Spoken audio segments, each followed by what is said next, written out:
I got my PhD in the field of organic chemistry, postdoc at Stanford University, joined the group of a man who was going to win a Nobel Prize in chemistry, voted one of the top 50 most influential minds in the world. I was a visiting scholar at Harvard University. I've spoken at every major university in this country, have over 650 research publications, voted the R&D magazine Scientist of the Year. I'm in the National Academy of Inventors. I'm a member of the American Association for the Advancement of Science, over 120 patents. Started 7 or 8 companies. We work in areas that range from medicine to material science to electronics, computer memory, medical devices. We work across a broad range of areas. But more than any of that, what means the most to me is that I'm a Jew who believes that Jesus is the Messiah. I grew up just outside of New York City. I thought everybody was Jewish. I didn't even know that there was anything else. I had no particular interest in that, other than when all my friends were getting bar mitzvahed or bat mitzvahed, and then I would attend, of course, every week. There was never really any excitement for me. I remember once I even tried to talk to a rabbi.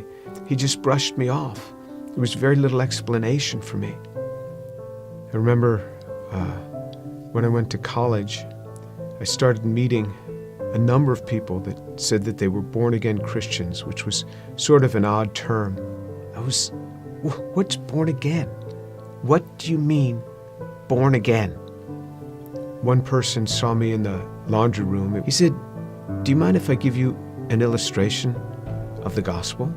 And I remember we sat there and he actually started to draw a picture. A cliff with a man on one side, and he drew a little man, and then another cliff with God on the other side, and a big chasm in between that he labeled with sin. And I looked at him, I said, "I'm not a sinner. I've never killed anyone. I never robbed a bank. How could I be a sinner?" And he had me read a verse from the Bible. "For all have sinned and fall short of the glory of God." In modern Judaism, we never really talked about sin. I don't remember ever talking about sin in my home. So he turned to another passage. Jesus said, "I say to you that everyone who looks upon a woman with lust for her has already committed adultery with her in his heart." Pow! I felt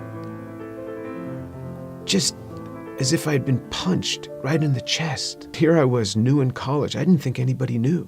I would pick up these magazines and I became addicted to pornography. It was just through those magazines. And all of a sudden, something that's written in the Bible, somebody who lived 2,000 years ago is calling me out on it. And I felt immediately convicted. And that now I realized I was a sinner. When I read in the scriptures what sin is, then I knew I was a sinner. How am I going to get to God? We Jews know this better than anyone else. Without the shedding of blood, there is no forgiveness of sin. This description in Isaiah 53 of how he will bear upon himself my sin, the things that I had done, and this was him. This was the man that took this upon himself on the cross. The perfect God comes and gives himself for us. He is the one that gives himself for us. I started to realize how Jewish the New Testament is. This book is so Jewish. The New Testament is so Jewish. It's all around Jewish people. And then on November 7th, 1977, I was all alone in my room. The realization that Yeshua is the one who died on the cross. And I said, "Lord, I am a sinner. Please forgive me. Come into my life." And then all of a sudden, someone was in my room. And I opened my eyes. I was on my knees. I opened my eyes. Who's in my room? That man, Jesus Christ, stood in my room. This amazing sense of God. Jesus was in my room and I wasn't scared. All I started doing was just weeping. The presence was so glorious because because he was there in my room on that day.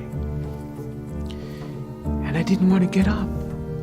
And this amazing sense of forgiveness just started to come upon me. That was him. Finally, I got up. I didn't know what to do. I didn't know who to tell. Here's this Jewish kid from New York City. What am I going to say? My cousins were shocked. How could you do that? You're Jewish. Telling my mother how I had invited Jesus into my life. She didn't say much. She was weeping. She told my father they weren't happy at all. And she said, I don't blame them for killing Jesus after the things that he said. Who is he to come against these religious leaders that have dedicated their lives to helping people and to tell them that they are whitewashed tombs? Who is he, this young man in his 30s, to say this to these scholars? He got what he deserved. And my mother's a very deep, pensive, careful reader. She read from Genesis right on through the Tanakh, the whole thing.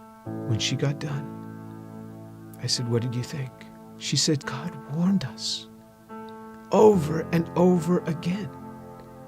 He warned us. When my daughter was about 15, my mother and father came to visit us.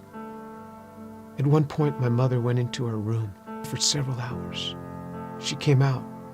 She said, quite a young girl you have. She talked to me for a long time. She started reading the Bible again, both the Old and the New Testament. One day, not long after that, she called me on the phone at the age of 72. She said, Jimmy, you wouldn't believe what happened. I said, what happened? She said, I was just reading. And it hit me. It hit me. The way he gave his life. I believe it now. Jesus is the Son of God.